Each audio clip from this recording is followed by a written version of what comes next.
আল্লাহ রাসূলের নামে জিগার হযরত ইমামে হাসান হযরত ইমামে হুসাইন রাদিয়াল্লাহু তাআলা রহুমা হুজুর জয় দৌড়ে দৌড়ে দৌড়ে দৌড়ে আল্লাহ রাসূলের মাকবারা ধারে চলে যান মাকবারা ধারে চলে যান এক কোলে হাসান অপর কোলে হুসাইন দুই ভাই হযরত বেলাল হুজুরের কোলে উঠে পড়েছে ও ভাই বেলাল ও ভাই বেলাল আজকে রে আমার নানা জান যেদিন দুনিয়ার জমিন থেকে পর্দা নিয়েছে আমার নানা জান যেদিন দুনিয়ার জমিন থেকে বিদায় নিয়েছে সেই দিন থেকে নিয়ে আজ পর্যন্ত তুমি মদিনার জমিনটা ছেড়ে দিয়েছো ও ভাই বেলাল আজকে তুমি যখন মদিনার জমিনে এসেছো মদিনা শরীফের মধ্যে এসেছো তুমি একবার আমাদের সামনে তোমার মধুর আযানটা আমাদেরকে শুনিয়ে দাও মধুর আযানটা একবার শুনিয়ে দাও ওই সময় হযরত বেলাল রাদিয়াল্লাহু তাআলা আনহু বলেছিল ও বাবা হাসান ও বাবা হুসাইন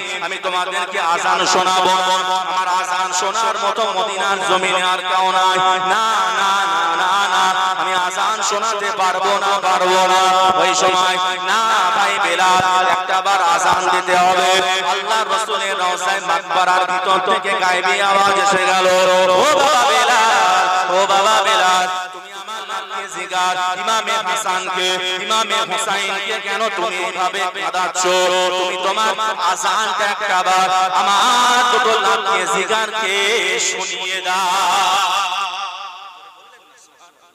বেলাল তুমি আমার লাভকে জিগার হযরত হাসান ইমামে হুসাইনকে তুমি কেন কাঁদাচ্ছো তুমি তোমার আযানটা একবার শোনাও না তো সাত করেছে একটু শক করেছে তোমার আযান শুনবে একটু শুনিয়ে দাও হযরত বেলাল রাদিয়াল্লাহু তাআলা হুজুর নববী শরীফের মধ্যে চলে গেলেন হুজুর মসজিদে নববী শরীফের ভিতরে যে জায়গাটা আযান দিতেন হুজুর যখন আযান দিতেন আশহাদু আন্না মুহাম্মাদুর রাসূলুল্লাহ সাল্লাল্লাহু আলাইহি ওয়াসাল্লাম এই কথাটা যখন বলতেন শাহাদাত আঙ্গুলটা ইশারা করে মিম্বারের দিকে আঙ্গুল দিয়ে দেখিয়ে দিতেন ওই যে মিম্বারে আল্লাহর রাসূল বসে আছেন যখন আযান শুরু করেছে না সমস্ত মদিনার অলিতে গলিতে সমস্ত মদিনার বয়স্ক মুরব্বি সমস্ত মানুষগুলো সব মসজিদে নববীর সামনে চলে এসেছে কেন বেলাল মনে আজকে মদিনায় এসেছেন মানে নিশ্চয়ই আমার রাসূলুল্লাহ হয়তো মদিনা শরীফে চলে এসেছেন এই আশায় সব চলে এসেছে যখনই হুজুর আযানটা শুরু করে দিয়েছে দিতে দিতে যখনই আশহাদু আন্না মুহাম্মাদুর রাসূলুল্লাহ সাল্লাল্লাহু আলাইহি ওয়াসাল্লাম এই কথাটা যখন এসেছে আঙ্গুল দিয়ে যখন ইশারা করে দেখাতে গিয়েছে সঙ্গে সঙ্গে হযরত বেলাল রাদিয়াল্লাহু তাআলা হুজুর আমার বেহুশ হয়ে পড়ে গেলেন কেন আল্লাহর রাসূল মিম্বারে আর বসেন मोहब्बत একই বলে এটাই তো मोहब्बत আর আমরা मोहब्बत করছি পীরের আওলাদ গুলো আলেম ওলামা গুলো ইমাম গুলো সব স্টেজে বসে বসে এসে ডাকছে এসো এসো এসো জান্নাতের বাগানে এসো কেউ সব নবীর मोहब्बत বলে দাবি করে হই হই হই হই করে একটু পরে যাবে পেট ভরে দুটো ভাত খাবে খেয়ে দিয়ে সব শুয়ে পড়বে না তো বাড়িতে চলে যাবে এই मोहब्बत কিয়ামতের ময়দানে না কিয়ামতের ময়দানে এমন মার মারবে মারের ব্রেক থাকবে শুধু মার হবে আর কিছু না দুনিয়ার জমিনে 60 বছর 70 বছর এর ভিতরে এসে এমন করে লিখছে সব আমরা যেন মনে হবে দুনিয়ার জমিন থেকে আর কোনোদিন আমরা যাব না এই দুনিয়া থেকে আমরা কেউ আর বিদায় লই নামাজ কালাম কিছু নেই সব হই হই হই হই করে মোল্লে বোঝা যাবে আল্লাহর রাসূল বক্তব্য দিচ্ছেন মসজিদে নববী শরীফে আল্লাহ আমাদের খাওয়াচ্ছেন পরাচ্ছেন সুন্দর লেবাস দিয়েছেন অর্থ দিয়েছেন ধন সম্পদ দিয়েছেন গাড়ি বাড়ি সব কিছু দিয়েছেন আল্লাহর রাসূল মসজিদে নববী শরীফে বসে বসে দ্বীনের খিদমত করছেন দ্বীনের তালিম দিচ্ছেন ইসলামের শিক্ষা দিচ্ছেন আর সব সাহাবায়ে কিরামগুলো না সব এইভাবেই বসে আছে দ্বীনের শিক্ষা দ্বীনের তালিম শুনছেন আল্লাহর রাসূল দ্বীনের তালিম দিতে দিতে ইসলামের শিক্ষা দিতে দিতে আল্লাহর রাসূল একটা কথা বললেন as-সালাতু মিফতাহুল জান্নাহ as-সালাতু মিফতাহুল জান্নাহ নামাজ হচ্ছে জান্নাতের চাবি নামাজ পড়তে হবে বাবা তোমাদের সকলকে নামাজ পড়তে হবে ওই মজলিসের মধ্যে একটা ব্যক্তি বসেছিল ওই মজলিসের মধ্যে একটা মানুষ বসেছিল তার নাম হচ্ছে হযরতে আবু আইয়ুব আল-আনসার রাদিয়াল্লাহু তাআলা আনহু আল্লাহ রাসূলের জলিল কদর সাহাবা, খুব গরীব একজন সাহাবা, তিনি চুপ করে বসে আছেন, চুপ করে বসে আছেন, খুব গরীব সাহাবা। আল্লাহ রাসূল কি বললেন? as-salatu মিফতাহুল জান্নাত, নামাজ হচ্ছে জান্নাতের চাবি। তাহলে নামাজ পড়তে হবে। কি করে নামাজ পড়ব? আমি গরীব, আমার পরনার কিছু নাই, আমার কোনো জামা কাপড় নাই, কোনো লেবাস নাই, একটা মাত্র পোশাক, শুধু লজ্জাস্থানটা ঢাকার মতো। সঙ্গে সঙ্গে বাড়িতে চলে চলো, দৌড়ে দৌড়ে চলে চলো। বিবিকে বলছে, বিবি বিবি বিবি, আজকে আল্লাহ রাসূল একটা হাদিস বলেছেন। কি বলেছে? আল্লাহ রাসূল বলেছে যে as-salatu মিফতাহুল জান্নাত, নামাজ হচ্ছে জান্নাতের চাবি, নামাজ পড়তে হবে। বলছে কি করে পড়বে? বিবি স্বামীকে ডিসিশন দিচ্ছে, কিরকম বিবি আর কিরকম স্বামী। একটা বাত দেখেন, বিবি স্বামীকে ডিসিশন দিচ্ছেন, ও আমার স্বামী, আমাদের তো করোনার কিছু নাই, এই একটা মাত্র লেবাস আপনি পরে আছেন, আমাদের বাড়িতে একটা গর্ত করেন, গর্ত, একটা কুয়া তৈরি করেন, সেই গর্তের ভিতরে আমি চুপ করে লুকিয়ে থাকবো, বসে থাকবো, আর আপনি মসজিদের নামাজে যাবেন, যেই আযান হবে যাবেন, নামাজটা যেই পড়া হয়ে যাবে সঙ্গে সঙ্গে আপনি বাড়িতে চলে আসবেন। আপনি যেই বাড়িতে আসবেন, আপনি যখন বাড়ি আসার পরে এই লেবাসটা আমি পরে নামাজ আদায় করব, আর আপনি এই গর্তের ভিতরে লুকিয়ে চুপ করে বসে থাকবেন, কেউ যেন না দেখে। গর্তটা ডিপ করে করেছে, অন্ধকারময় গর্ত। এইভাবে বেশ কয়েকদিন চলে। সাহাবায়ে কেরামরা আল্লাহ রাসূলের কাছে গেল, ইয়া রাসূলুল্লাহ, ইয়া হাবিবাল্লাহ, হুজুর আবু আইয়ুব আল আনসার এই কটা দিন দেখছি নামাজ পড়ে সঙ্গে সঙ্গে বাড়িতে চলে যাচ্ছে, আমাদের এই দিনের শিক্ষা, ইসলামের শিক্ষায় আর বসছেন। হুজুর আপনি একটু বুঝলেন? আল্লাহ রাসূল চেষ্টা করছেন একটু দেখা করার জন্য, কিন্তু দেখা হচ্ছে না, নামাজ পড়ছে চলে যাচ্ছে, নামাজ পড়ছে চলে যাচ্ছে। আল্লাহ রাসূল আস্তে আস্তে আস্তে আস্তে আস্তে আস্তে হযরত আবু আইয়ুব আল আনসার রাদিয়াল্লাহু তাআলা আনহু হুজুরের বাড়িতে গিয়ে কোরআন পড়ছেন, দরজা ঠক ঠক ঠক ঠক করে আওয়াজ হচ্ছে। ভাইজান আমার, দোস্ত আমার, ও আমার দিন দরদি, আমার ইসলাম দরদি গানেরা, ও সোনার মানিকেরা, ও আমার নারায়ণপুর এলাকার মানুষেরা, আমার নবী, আখিরি জামানার নবী, দিন দুনিয়ার বাদশা হযরত আবু আইয়ুব আল আনসার রাদিয়াল্লাহু তাআলা আনহু হুজুরের বাড়িতে গিয়ে দরওয়াজার সামনে গিয়ে ডাক দিলেন, আসসালামু আলাইকুম, আসসালামু আলাইকুম, আসসালামু আলাইকুম। ও বাবা আবু আইয়ুব আল আনসার, তুমি কি বাড়িতে আছো? তুমি কি বাড়িতে আছো? একবার দুইবার নয়, তিনবার ডাক দিলেন, কোনো আওয়াজ পেলেন না, কোনো কথার উত্তর পেলেন না। আল্লাহর রাসূল আস্তে আস্তে আস্তে আস্তে হেঁটে হেঁটে হেঁটে হেঁটে মদিনা শরীফের দিকে চলে যাচ্ছেন, মদিনা শরীফের দিকে চলে যাচ্ছেন। ওই সময় গর্তের ভিতর থেকে, সেই কুয়োর ভিতর থেকে হযরত আবু আইয়ুব আল আনসার রাদিয়াল্লাহু তাআলা আনহু হুজুর বিবি সাহেবাকে ডাক দিলেন, ও বিবি সাহেবা, তোমার নামাজ পড়া কি হয়ে গেছে? তোমার নামাজ পড়া যদি হয়ে যায়, সঙ্গে সঙ্গে তুমি গর্তের মধ্যে চলে আসো, করোনার কাপড়টা দাও, করোনার কাপড়টা দাও, করোনার কাপড়টা পরে আমি চলে যাই। আজকে এমন একজন ব্যক্তিকে আমার আল্লাহ পাক আমার বাড়িতে পাঠিয়েছেন, ওই ব্যক্তিটা যদি, ওই মানুষটা যদি আজকে আমার বাড়ি থেকে চলে যায়, কিয়ামত পর্যন্ত কোনদিন আমার বাড়িতে আর আসবে না। বিবি, আজকে এমন একটা ব্যক্তি আমার বাড়িতে আল্লাহ পাক পাঠিয়েছে, সেই ব্যক্তিটা যদি চলে যায়, কিয়ামত পর্যন্ত হয়তো আর আসবে না। নামাজ যদি তোমার হয়ে যায়, শিগগিরই তুমি চলে আসো। বিবি নামাজ থেকে ফারেগ হয়ে সঙ্গে সঙ্গে সেই কুয়োর ভেতরে চলে গেলেন, গর্তের ভেতরে প্রবেশ করলেন। হুজুর সেই একটা মাত্র করোনার কাপড়, সেই করোনার কাপড়টা পরে, সেই করোনার কাপড়টা পরে হেঁটে হেঁটে চলে যাচ্ছেন আল্লাহ রাসূলের পিছু পিছু। ভাইজান আমার, দোস্ত আমার, ও আমার দিন দরদি, আমার ইসলাম দরদি গানেরা, ও সোনার মানিকেরা, হযরত আবু আইয়ুব আল আনসার রাদিয়াল্লাহু তাআলা আনহু হুজুর দৌড়ে দৌড়ে আল্লাহর রাসূলের পিছনে চলে গেলেন। আসসালামু আলাইকা ইয়া রাসূলুল্লাহ, ইয়া হাবিবাল্লাহ। হুজুর, হুজুর আপনি আমার বাড়িতে গিয়েছিলেন, একবার দুইবার নয়, হুজুর আপনি আমাকে তিনবার ডাক দিলেন, আপনার ডাকে সাড়া দিতে পারিনি। ওই সময় আল্লাহর রাসূল বললেন, ও বাবা আবু আইয়ুব আল আনসার, তুমি কি আমার উপরে রাগ করেছো? তুমি কি আমার উপরে নারাজ হয়েছো? তুমি যদি রাগ করে থাকো আমাকে বলো। ওই সময় আবু আইয়ুব আল আনসার বলেছিল, ইয়া রাসূলুল্লাহ, ইয়া হাবিবাল্লাহ, হুজুর আমার পিতা মাতা, আমার আব্বা মা আপনার কদমে কুরবান হয়ে যাক। না না না না না হুজুর, আমি আপনার উপরে কোনো রকম রাগ করি না। ওই সময় বলেছিল, ও বাবা আবু আইয়ুব আল আনসার, তাহলে তুমি কেন মদিনা শরীফের মসজিদে নববীতে দ্বীনের শিক্ষায় কেন তুমি বসছো না? একবার বলো। তুমি যদি আমার আমার উপরে রাগ না করে থাকো তাহলে তুমি দ্বীনের শিক্ষায় ইসলামের শিক্ষায় নববী শরীফে কেন বসছো না? ওই সময় হযরত আবু আইয়ুব আল আনসার বলেছিল, ইয়া রাসূলুল্লাহ, ইয়া হাবিবাল্লাহ, হুজুর আপনি দ্বীনের শিক্ষা দিতে দিতে একদিন বলেছিলেন as-সালাতু মিফতাহুল জান্নাত, নামাজ হচ্ছে জান্নাতের চাবি। হুজুর আমরা হলাম খুব গরীব একজন সাহাবা, হুজুর আপনার খুব গরীব একজন নগণ্য সাহাবা। হুজুর এই করোনার কাপড়টা, হুজুর আমি যখন মসজিদে যাই নামাজ পড়ে চলে আসি, আর এই করোনার কাপড়টা পরে আমার বিবি বাড়িতে নামাজ পড়ে। হুজুর আপনি আমার বাড়িতে একটাবার চলেন, আমার বাড়িতে গিয়ে আপনার সমস্ত ঘটনাটা খুলে বলবো, সব দেখিয়ে আসবো। আল্লাহর রাসূলকে আবার বাড়িতে নিয়ে গেলেন, আবার বাড়িতে নিয়ে গেলেন, সব ঘুরে ঘুরে দেখাচ্ছে, হুজুর দেখেন আমার কিছুই নেই, কিছুই নেই হুজুর, এই কাপড়টা আমি একবার পরি, আমার বিবি একবার পরে। আমার বিবি বাড়িতে একটা গর্ত করা আছে বড় করে, সেই গর্তের ভিতরে বসে আছে। আল্লাহর রাসূল হুজুরের মনটা খারাপ হয়ে গেল, হুজুরের মনটা খারাপ হয়ে গেল। হুজুর কথাটা শুনে হযরত আবু আইয়ুব আল আনসার হুজুরকে সঙ্গে করে নিয়ে মদিনা শরীফের মসজিদে নববীর দিকে হেঁটে হেঁটে যাচ্ছে, হেঁটে হেঁটে যাচ্ছে।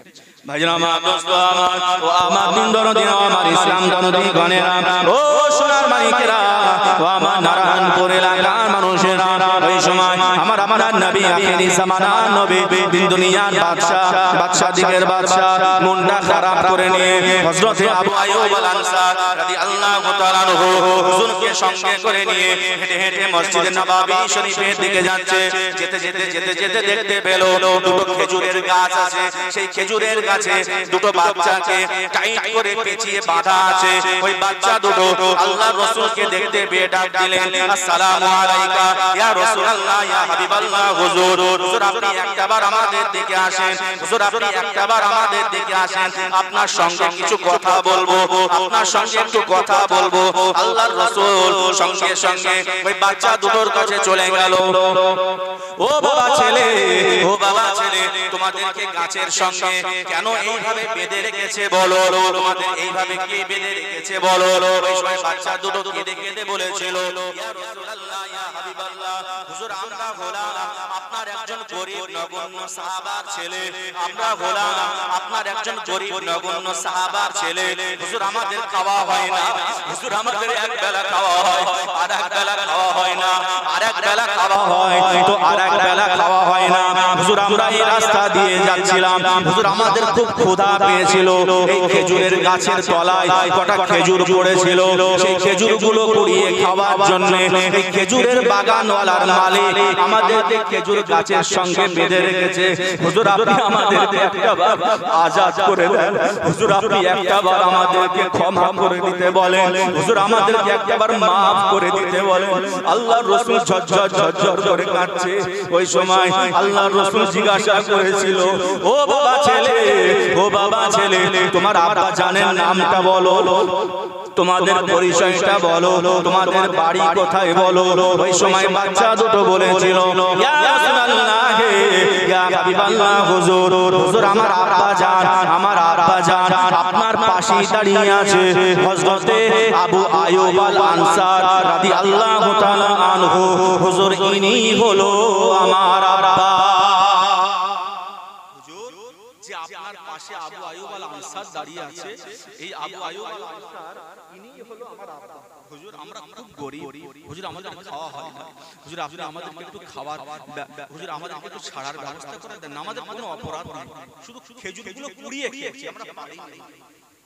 আল্লাহর রাসূল মনটা খারাপ করে কাঁদতে কাঁদতে কাঁদতে কাঁদতে হুজুর মসজিদের নববী শরীফে গিয়ে চুপ করে মাথাটা হেঁট করে বসে আছে, কারোর সঙ্গে কোনো কথা বলছেন, মাথা হেঁট করে চুপ করে বসে বসে। সব সাহাবায়ে কেরামরা গিয়ে জিজ্ঞাসা করছে, হুজুর হুজুর আপনার কি হয়েছে, হুজুর কি হয়েছে?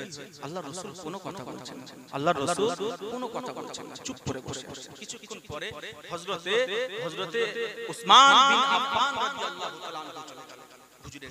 হযরতে উসমান বিন আফফান রাদিয়াল্লাহু তাআলা আনহু চলে গেলেন, হুজুর আপনার কি হয়েছে একবার বলেন না, কি হয়েছে? আল্লাহর রাসূল বলছে, বাবা উসমান, তুমি কি আমার সেই কাজটা করতে পারবে? হুজুর আপনি বলেন, একটু দোয়া করেন, দেখি আমি করতে পারি কিনা দেখি। আল্লাহ রাসূল বললেন, বাবা উসমান, উসমান যাও না, ওই খেজুর গাছটা ইহুদি থেকে আমাকে কিনে দিতে পারবে? ওই যে খেজুর গাছটা দেখা যাচ্ছে আমাকে কিনে দিতে পারবে? বলেন হুজুর আপনি দোয়া করেন আমার জন্য, আমি চলে চলেছি। বাড়িতে গেলেন, কিতাবের ভিতরে এসেছে একটা দুটো নয়, 100 তরুতাজা উট, 100 তরুতাজা সুন্দর সুন্দর উট লম্বা করে দাঁড় করিয়ে দিলেন, লম্বা করে দাঁড় করিয়ে দিলেন। বাড়ির সমস্ত সোনা দানা জহুরা যা যেখানে ছিল সব সেই উটের পিঠের উপরে সব সাজিয়ে দিয়ে আস্তে আস্তে আস্তে আস্তে আস্তে আস্তে সেই ইহুদির বাড়িতে চলে গেলেন। ইহুদিকে ডাকছেন, ভাই ইহুদি বাড়িতে আছো? আল্লাহ পাক আল্লাহ রাসূলের সাহাবায়ে কেরামদের খুব খুব ব্রেন দিয়েছিলেন, তীক্ষ্ণ বুদ্ধি দিয়েছিলেন। ভাই ইহুদি বাড়িতে আছেন, একটু বেরিয়ে আসবেন, আপনার সঙ্গে একটু কথা বলবো। ইহুদি দরজা খুলে বাড়ি থেকে বেরিয়ে আসলেন, বাইরে বেরিয়ে আসলেন। এসে বলছে, ভাই উসমান কি মনে করে তুমি আমার কাছে এসেছো আজকে আমার বাড়িতে? এতগুলো এত কিছু নিয়ে তুমি কেন এসেছো? বলছে, ভাই ইহুদি তোমার এই খেজুর গাছের খেজুরগুলো তো সব পাড়ার লোক খেয়ে নেয়, তুমি তো এই খেজুরগুলোতে একটাও কিছু পাও না, এই খেজুরের গাছটা তুমি আমাকে বিক্রি করবে? বেকার রেখে কি করবে? কত সুন্দর করে বোঝাচ্ছে, সব খেজুরগুলো তো সব পাড়ার লোক গ্রামবাসী খেয়ে নেয়, তুমি আমাকে বিক্রি করে দাও না, এর বিনিময়ে তুমি যা চাইবে তাই দিয়ে দেব, কি চাও বলো?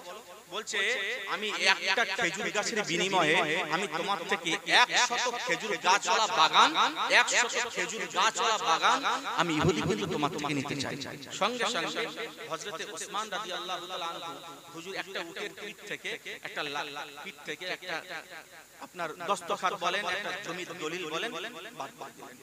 যখনই বার করে দিলেন সেই ইহুদিটা বুঝতে পেরে গেছে, কি ব্যাপার ভাই, একটা খেজুর গাছের বিনিময়ে তুমি আমাকে 100 খেজুর গাছওয়ালা বাগান তুমি আমাকে এক কথায় দিয়ে দিলে, কি ব্যাপার? বলছে, এই যে বাচ্চা দুটো তুমি খেজুর গাছের সঙ্গে বেঁধে রেখেছো না, এই বাচ্চা দুটো খেজুর গাছের সঙ্গে বেঁধে রেখেছো, এই বাচ্চা দুটো আল্লাহ রাসূলের কাছে শিকায়েত করেছে, নালিশ করেছে। আমার রাসূলুল্লাহ মদিনা শরীফের মসজিদে নববী শরীফে বসে বসে ঝরঝর করে কাঁদছেন। আমার রাসূলের মুখে হাসি ফোটানোর জন্য আজকের ইহুদি তুমি এই একটা খেজুর গাছের বিনিময়ে তুমি 100 খেজুর গাছ কেন, তুমি যদি আমার সমস্ত সোনা দানা জহুরাত আমার এই উট তুমি সব ছেড়ে দাবি করতে একটা গাছের বিনিময়ে আমি উসমান এই একটা গাছের বিনিময়ে সব কিছু দিয়ে দিতাম। জোরে বললেন না সুবহানাল্লাহ? সব কিছু দিয়ে দিতাম আমার রাসূলের মুখে হাসি ফোটানোর জন্য। এই কথাটা শুনে তার মনের ভিতরে একটা খটকা লেগে গেছে, একটা দাগ কেটে গেছে, যে আল্লাহ রাসূলকে এতটাই মহব্বত করে, এতটাই ভালোবাসে। বলে সেই কাগজটা দিয়ে হুজুর আস্তে আস্তে খেজুরের দস্তখাতটা নিয়ে, খেজুর গাছের ওই একটা গাছের দস্তখাতটা দলিলটা নিয়ে ওই বাচ্চা দুটোকে সঙ্গে করে নিয়ে আল্লাহ রাসূলের কাছে হেঁটে হেঁটে যাচ্ছে। আর সেই ইহুদিটা হেঁটে হেঁটে পিছনে পিছনে আস্তে আস্তে যাচ্ছে, গিয়ে আল্লাহ রাসূলের কাছে গেল, ইয়া রাসূলুল্লাহ, ইয়া হাবিবাল্লাহ, হুজুর আমি বুঝতে পারিনি, হুজুর আমি জানতে পারিনি, হুজুর আপনার কথা, আপনার মাধুর্য, আপনার সাহাবায়ে কেরামরা এতটাই আপনাকে ভালোবাসে, হুজুর আমার ভুল হয়ে গেছে, হুজুর আপনি আমাকে ক্ষমা করে দেন, হুজুর আজকে আমাকে ইসলামের সুশীতল ছায়াতলের মধ্যে একটু নিয়ে নেন, হুজুর আমাকে ঈমানের কলমাটা পড়িয়ে দেন। সঙ্গে সঙ্গে আল্লাহর রাসূল সেই ইহুদিটাকে ওযু করে গোসল করিয়ে সুন্দর করে ইসলামের ভিতরে আপনার ঈমানের কলমা পড়িয়ে মুসলমান করে দিলেন। জোরে বলুন সুবহানাল্লাহ। ইসলাম আমাদের কাছে এইভাবে এসেছে, আর এই ইসলামটাকে নিয়ে আমরা যদি ছেলে খেলা করি আল্লাহ পাক আমাদেরকে ছাড়বে? আল্লাহ কখনো আমাদের ছাড়বে না। এই জিন্দেগি, এই দুনিয়া আমাদের 60 বছরের 70 বছরের জন্য। দুনিয়ায় কত রকমের ফিতনা ফাসাদ, কত রকমের কত কি হচ্ছে, এমন একটা মানুষ এমন একটা অপরাধ করছে, সেই অপরাধের জন্য সমস্ত গোটা গ্রামবাসী, গোটা এলাকাবাসী, গোটা জেলাবাসী সব বিপদে পড়ছে, ফ্যাসাদে পড়ছে। এগুলো আমাদের কর্ম। আল্লাহর রাসূল যে পন্থাগুলো আমাদেরকে দেখিয়ে দিয়েছে, সেই পন্থাগুলো যদি আমরা সঠিকভাবে যদি মানি, তাহলে আল্লাহ পাক রব্বুল আলামিন আমাদের সামনে কিন্তু কখনো গজব, কখনো বিপদ আপদ করবে না। কারণ আল্লাহ পাক আমাদেরকে খুব মহব্বত করে ভালোবেসে দুনিয়ার জমিনে পাঠিয়েছেন। আল্লাহ পাক খুব ভালোবেসে আমাদেরকে দুনিয়ার জমিনে পাঠিয়েছেন। আল্লাহ পাক কোরআন শরীফের মধ্যে পরিষ্কার ইরশাদ করে দিয়েছেন, বিসমিল্লাহির রহমানির রহিম, ওয়া মা খালাকাতুল জিন্না ওয়াল ইনসা ইল্লা লিয়াবুদুন। আমি এই দুনিয়ার জমিনে জিন এবং ইনসানকে সৃষ্টি করেছি একমাত্র আমার ইবাদত করার জন্য, আমার উপাসনা করার জন্য, আমার আরাধনা করার জন্য। আল্লাহ পাক আমাদেরকে তো এই জন্য দুনিয়ার জমিনে পাঠিয়েছেন। আর কি বলেছেন আল্লাহ পাক পরের আয়াতে, ওয়ালাকাদ জারানা লিজাহান্নামা কাসীরাম মিনাল জিন্নি ওয়াল ইনস। আমি কিন্তু জাহান্নামটাকে সৃষ্টি করেছি, জাহান্নামটাকে নিযুক্ত করে রেখে দিয়েছি এই জিন এবং ইনসানদের জন্য। জিন এবং ইনসান অর্থাৎ মানুষ এবং জিনেদের জন্য। আল্লাহ পাক বললে বলতে পারতেন যে গাছপালা তরুলতা সমস্ত যা আছে সৃষ্টি ছিল সবকে আমি জাহান্নামে ফেলে দেব, আল্লাহ পাক কিন্তু সেটা বলেন। আল্লাহ পাক জিন এবং ইনসানকে সৃষ্টি করেছে কি জন্য? একমাত্র জাহান্নাম ফেলার জন্য। তাহলে জাহান্নামের আগুন, জাহান্নামের বর্ণনা যদি আপনাদেরকে একটুখানি বলি না, জাহান্নাম আল্লাহর রাসূল যখন মিরাজে গিয়েছিলেন, আল্লাহর রাসূল একবার ইচ্ছা করেছিলেন, আশা করেছিলেন যে আল্লাহ জান্নাত জাহান্নামটাকে একটু ঘুরে ঘুরে দেখব, একটু জান্নাতটাকে একটু দেখাবেন আল্লাহ। আল্লাহ হযরত জিবরাইল আমিন আলাইহিস সালামকে বলে দিলেন, জিবরাইল যাও আমার হাবিবকে একটু জান্নাত জাহান্নামটাকে ঘুরে ঘুরে দেখাও তো। জান্নাত দেখাচ্ছে আল্লাহ পাকের রাসূল, আল্লাহর হাবিব জান্নাতের মনোরম দৃশ্যটাকে দেখে আনন্দে আত্মহারা হয়ে পড়েছিলেন। জোরে বললেন। আর যখন হযরত জিবরাইল আমিন আলাইহিস সালাম আল্লাহর রাসূলকে সঙ্গে করে নিয়ে জাহান্নামের দরওয়াজার সামনে গেল, আল্লাহর রাসূল একটা বিভৎস একটা বিকট আওয়াজ আল্লাহর রাসূলের কানে চলে আসলো। বিভৎস একটা আওয়াজ একটা কানে চলে আসলো আল্লাহর রাসূলের। আল্লাহর রাসূল অবাক হয়ে গেলেন, ভাই জিবরাইল এই আওয়াজটা কিসের আওয়াজ? বলছে সেই সত্তার কসম করে বলছি ইয়া রাসূলুল্লাহ, ইয়া হাবিবাল্লাহ, হুজুর জানার হাতে আমার জীবন। আজ থেকে ৭০,০০০ বছর আগে আল্লাহ পাক জাহান্নামের গর্তে একটা পাথরের টুকরো নিক্ষেপ করেছিল। সেই পাথরের টুকরোটা আজ থেকে ৭০,০০০ বছর পরে সেই তার নিজস্ব তলদেশে পৌঁছানোর যে আওয়াজ, সেই আওয়াজটা আপনি শুনতে পেলেন। আল্লাহর রাসূল অবাক হয়ে গেছে। আল্লাহর রাসূল না অবাক হয়ে গেছে। আল্লাহর রাসূল কিছু দূর জাহান্নামের ভিতরে যখন যাচ্ছে, দেখতে পাচ্ছে কিছু সুন্দরী অপরূপ সুন্দরী নারী, তাদেরকে আসমানের দিকে তাদের মাথাগুলো, তাদের পাগুলো তুলে বাঁধা আছে, তাদের মাথাগুলো জমিনের দিকে করা আছে। আর ছোট ছোট পাখি, সেই পাখিগুলো এসে ব্রেন থেকে মাথা থেকে ঘেনুগুলো টুকরে টুকরে টুকরে টুকরে খেয়ে খেয়ে খেয়ে খেয়ে চলে চলে চলে। আল্লাহর রাসূল বলছে, ভাই জিবরাইল এরা কারা? এত সুন্দর অপরূপ সুন্দরী নারী এরা কারা? বলছে এরা হচ্ছে আপনার ওই সমস্ত উম্মতানি আল্লাহ পাক যাদেরকে দুনিয়ার জমিনে যাদের রূপ দিয়েছিল, যৌবন দিয়েছিল, সেই রূপের অপব্যবহার করেছে, সেই যৌবনের অপব্যবহার করেছে। কিরকম? যাদের মাথার ওড়নাগুলোকে খুলে পর পুরুষকে দেখিয়েছে, যাদের শরীরগুলোকে খুলে পর পুরুষকে দেখিয়েছে। আজকে তারা পাকড়াও হয়ে গেছে, তারা ধরা পড়ে গেছে। আল্লাহ পাক এদেরকে আজকে জমিনের দিকে পাটা তুলে দিয়েছে, আপনার আসমানের দিকে পাটা তুলে দিয়েছে, জমিনের দিকে মাথাটা নামিয়ে দিয়ে এদের সেই ধেনু থেকে, এদের মাথা থেকে পাখিগুলো টুকরে টুকরে টুকরে টুকরে ধেনুগুলো বের করে নিয়ে চলে চলেছে। আল্লাহর রাসূল আরেকটু হেঁটে হেঁটে হেঁটে হেঁটে যাচ্ছেন, গিয়ে দেখতে পাচ্ছেন একটা লোহার চাটুর মতো তাদেরকে এরকম জওয়ানি অবস্থায় ধরানো হচ্ছে। এইভাবে জওয়ান অবস্থায় ধরানো হচ্ছে, টাকা হচ্ছে। আল্লাহর রাসূল বলছে, ভাই জিবরাইল এরা কারা? এরা কারা? বলছে এরা হচ্ছে আপনার ওই সমস্ত আলেম উম্মত, আলেম যারা দুনিয়ার জমিনে নেতার ভয়ে, লিডারের ভয়ে, যারা মুখের মধ্যে সত্যটাকে মিথ্যা করে দিত আর মিথ্যাটাকে সত্যে প্রমাণ করে দিত, আপনার ওই সমস্ত আলেম উম্মত। আলেম উম্মত মানে আমরা আমরা আমরা তারা আপনার ওই সমস্ত আলেম উম্মত ধরা পড়ে গেছে, পাকড়াও হয়ে গেছে। আল্লাহ পাক ওদেরকে ওই চাটুতে ফেলে না, এই গরম চাটুতে ফেলে সিদ্ধ করছে।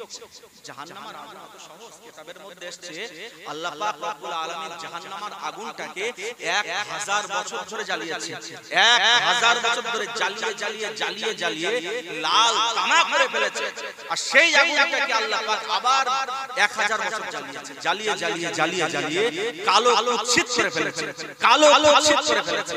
সেই আগুনে যদি আমাকে আপনাকে ফেলা হয়, দুনিয়ার তো একটুখানি আগুন আমরা সহ্য করতে পারি, সেই আগুনে যদি ফেলা হয় তাহলে আমরা সহ্য করতে পারবো?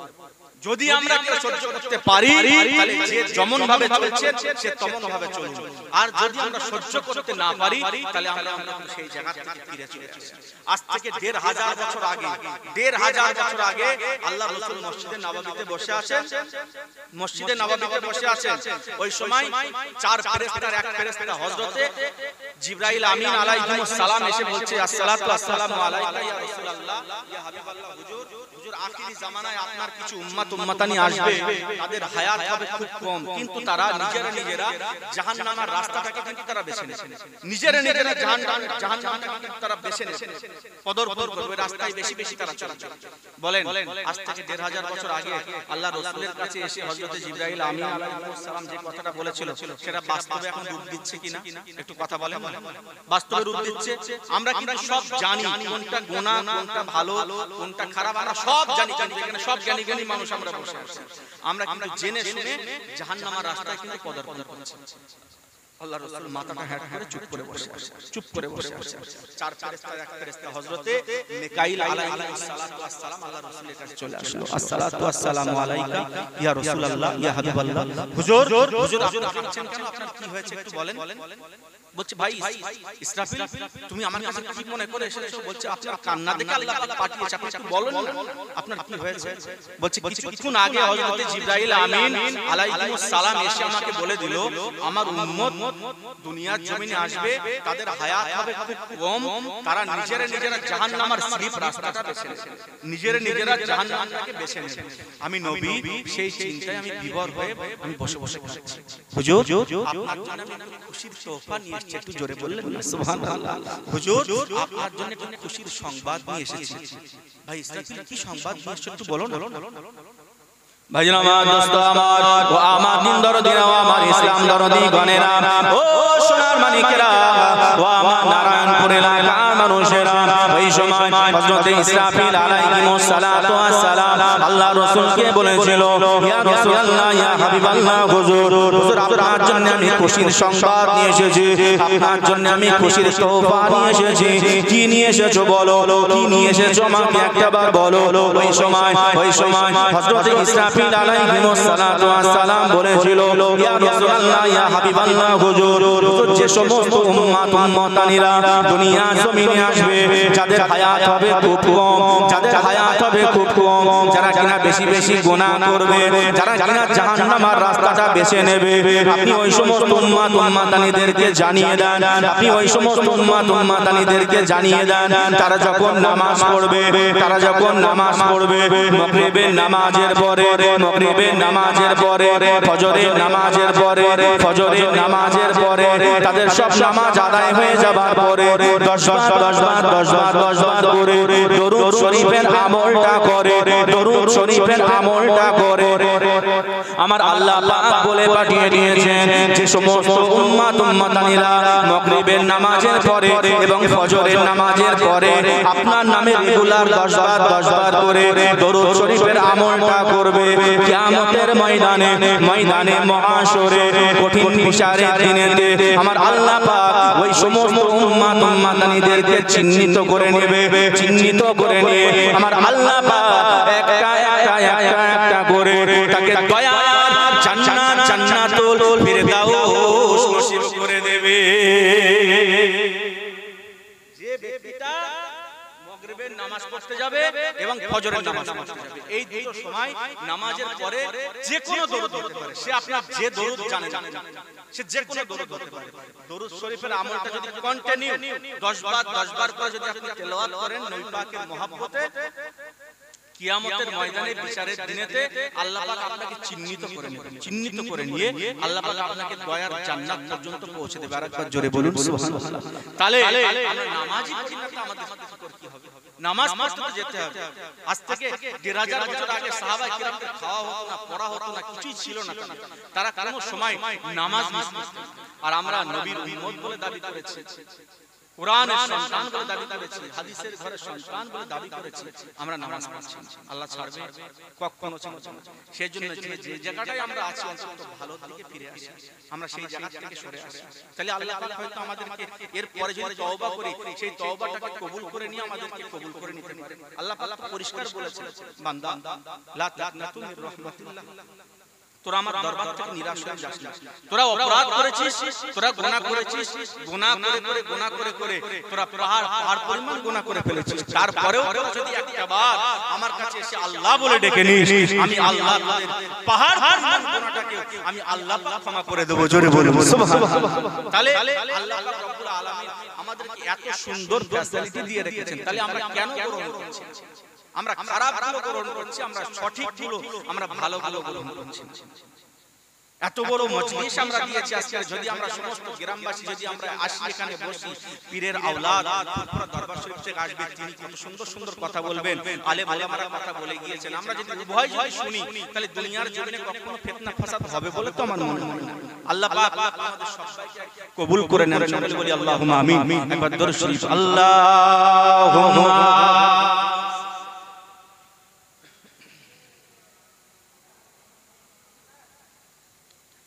وعلى آله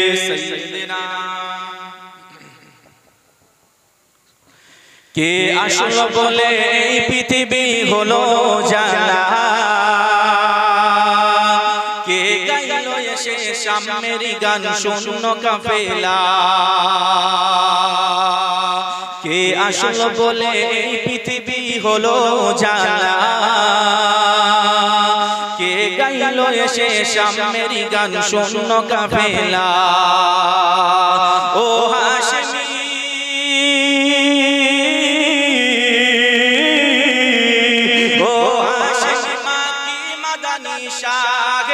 মদিনা, ও নূরে নবী নূরে নবী নূরে মদিনা, ও নূরে নবী নূরে নবী নূরে মদিনা।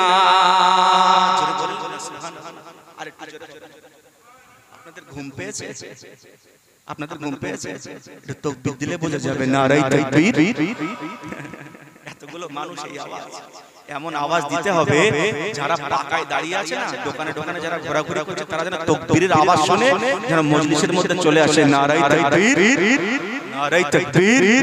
আওলাদে মুসাদ্দিদ জামান সিলসিলায়ে হক ফুরফুরা শরীফ, সিলসিলায়ে হক ফুরফুরা শরীফ, বিশ্ব নবী দিবস, বিশ্ব নবী দিবস, নারায়ে তাকবীর। কে আসলো বলে এই পৃথিবী হলো জানা, কে গাইলো এসে সামের গান শূন্য কাফেলা। ও হাশমি ও হাশমি মাদানী শাহে মদিনা, নূরে নবী নূরে নবী নূরে মদিনা,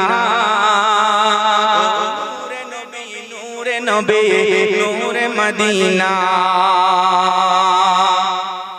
আহমদ মুহাম্মদ যিনি আখেরি নবী,